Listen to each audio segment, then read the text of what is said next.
There's a lot of information going on behind me here, so let me talk you through it. First of all, in the middle you can see the answers to the questions, A, B, C, D and so on. To the right of the answer you've got the timing where you'll hear the answer in each recording. Please note that the recordings I've used to take the timings from are the audio files you can download from Macmillan once you follow the instructions given to you at the end of your coursebook. Lastly, because the questions are on different tracks, I've also put the number of the track where you'll find each listening on the left-hand side. To explain why the answers are the answers, I'll tell you the part of the listening which directly relates to the answer. Hopefully you'll very quickly see how the vocabulary in the question connects to the clips from the listening, so make sure you've got your coursebook open at the right page now. I'm going to be moving through the questions quickly, so please pause the video and rewind it as many times as you wish to understand where those vocabulary links are.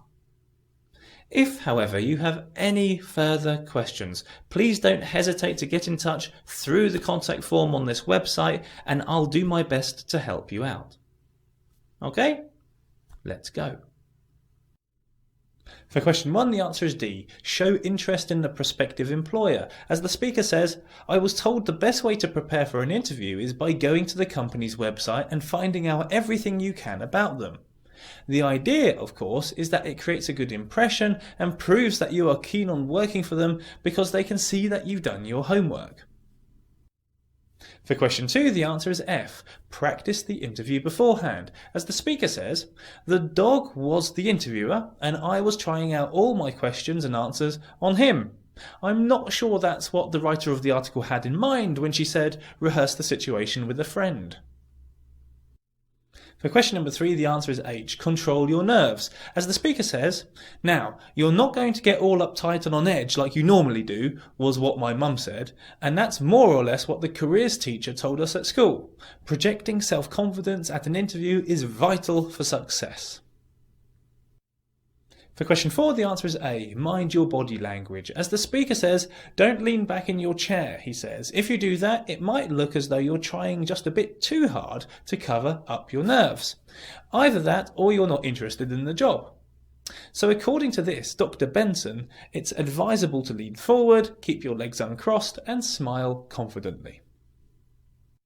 For question 5, the answer is G. Think of an unusual situation. As the speaker says, I saw this video in a university careers office where they recommended imagining the interviewer in a bath, playing with a plastic duck of all things. The idea is that they're only human, so there's nothing to be frightened of.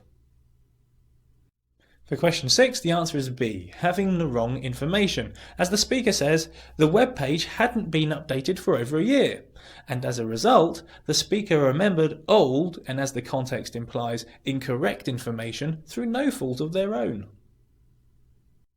For question 7, the answer is D. Arriving late for the interview. As the speaker says, I overslept the next morning and by the time I'd got there, they'd already taken someone on.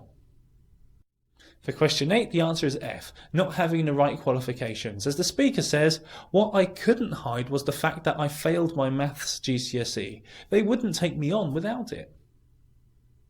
For question 9, the answer is C. Not having the right personality. As the speaker says, they said they were looking for lively, bubbly people for their sales team and they weren't convinced that I fitted the bill. In other words, they didn't think that the speaker had the required characteristics.